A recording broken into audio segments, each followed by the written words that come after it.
and welcome to Council Catch-Up. I'm Derek Westby, and you're watching Council Catch-Up on WSTO TV, TDS Channel 981, Spectrum Channel 981, on our Roku, Apple TV, Amazon Fire TV, Android and iOS apps, and YouTube and Facebook.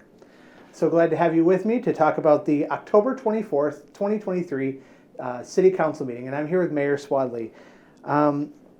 Welcome. Morning. So there were a bunch of communications and presentations at the council meeting. Do you want to get into any of those? Sure. The first one was from the Stoughton Area Community Foundation. Jerry did a presentation about the awards that they gave out for applicants for funding. Some of it was related to the ARPA funds. The city had given the Community Foundation $100,000 to distribute out in the community, and they had some of their own money that they distributed as well. So they gave the City Council an overview of the groups that received the funding. That information can be found at the meeting or on our website. The second one was basically Hunden is a consultant that came in, and they did a feasibility study for the proposed park out on the Stoughton Trailers property on the corner of Highway 51 and B. They talked about the needs for more athletic facilities, including soccer fields and indoor or outdoor aquatic center, as well as gym space, and just kind of gave a high-level overview of what that might look like, what the cost would be, and kind of what the process would be if the city was in a position to move forward on that. We also had some communications regarding budget issues from our finance director. All right. Then, of course, the consent agenda, which all goes through as one motion. There was no old business, so on new business, item number 7, Resolution 164, a conditional use permit for a bed and breakfast on South 4th Street. So we have a proposal that went through the Plan Commission regarding Ashley's. It's a resale shop on the corner of Main and 4th Street. She would like to convert most of the lower unit into a bed and breakfast. That motion was tabled. We're looking for some clarification. There was some language that was included in the application that mentioned Airbnb, and it was brought to our attention that the requirements for an Airbnb are different from bed and breakfast. So we're going to circle back to Ashley and just get some clarification and fully understand what the proposal is all about. So more than likely we'll see that at a future meeting.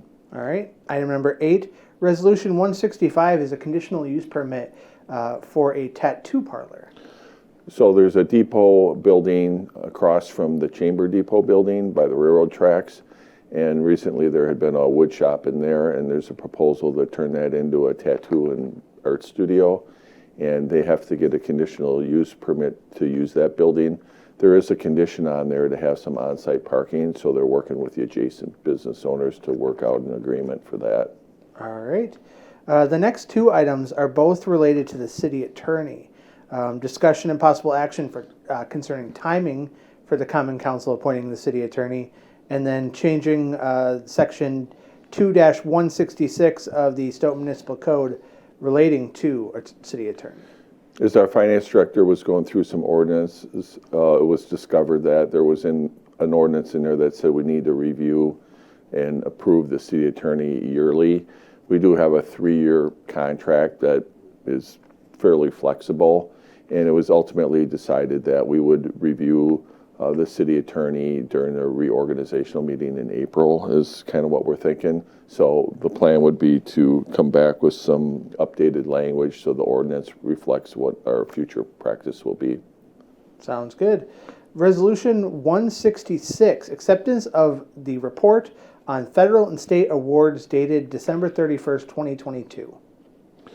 So that basically, had to do with some financial things related to things that we were able to get from the state and federal level. Some money is available, and we just have to go through an approval process to accept the report on that. It's a single audit is what they call it, from Baker Tilly does their auditing.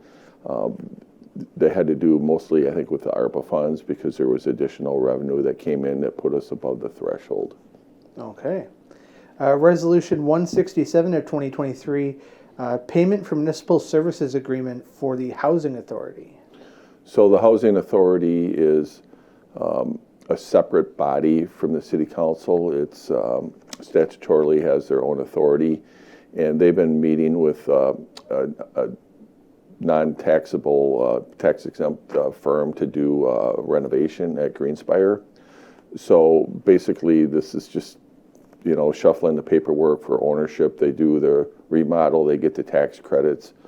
Years later, that property returns back to the Housing Authority, so it's really just kind of a paper transaction so they can earn the tax credit for the work they do. We also had announced that we did receive some additional funding to put a solar array on Greenspire as a separate project, so we're really excited about the future of that building. All right.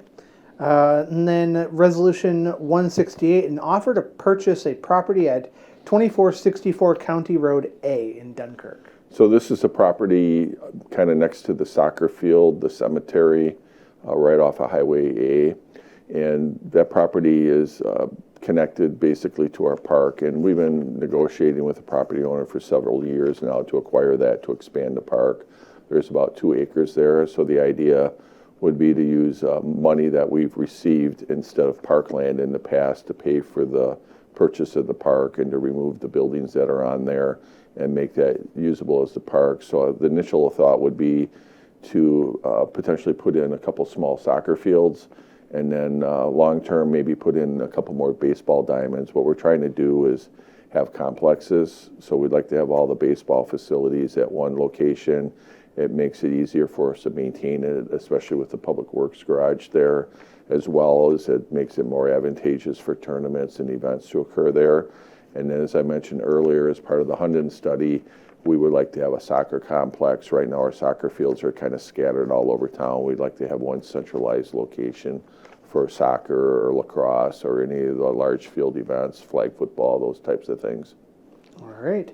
Resolution 169, authorizing the Stoughton Utilities 2024 capital budget, or regular budget, and 5-year capital plan. So we did have a presentation from Director Weiss and Finance Manager Stats, and they kind of went through all the projects that Stoughton Utilities is planning on doing in the next 5 years, as well as equipment purchases and then their operational costs. So it's a really comprehensive overview. Talks a lot about the money that they're going to need to complete their work, whether it's a local project partnering with our streets and our planning department, or if it's a statewide project, is the Highway 51 corridor. And then as well as any vehicles they may need to purchase or any other things that they need in order to support their operation. So they do electric, water, wastewater as part of their utilities. So they gave an overview of basically all their departments. Okay. And the last item on the agenda was to negotiate a developer's agreement with Emmy Roth. Yeah, so we have a resolution that we had to take up for consideration. And then as part of that resolution, we drafted what we call a term sheet. The term sheet is what we discussed in closed session because that's kind of a negotiated item because we're working with public funds. And basically what we have is we have a request for tax incremental financing to help fund the purchase of solar panels for their building. One of the things Emmy Roth wanted to do when they built the building was put solar panels on there, and due to supply chain issues, they had cost overruns and millions of dollars, and fortunately they were in a position where they could finish the project. But one of the things they had to kind of put on the back burner was the solar array. So they did make a TIF request. We recently amended TID 6, which is the kind of north of the business park north, to include that property to put us in a position where we could consider their TIF request. So we basically had a discussion on that, and we'll continue to work with them and hopefully come to an agreement to install the panels on the roof there. All right, sounds good. That was the last item we had on the agenda. The next city council meeting is November 7th. That's the first Tuesday of November, and that's when we talk about the city budget. We probably won't do a council catch-up on that, so we'll see you on after the November 14th meeting. Have a great day.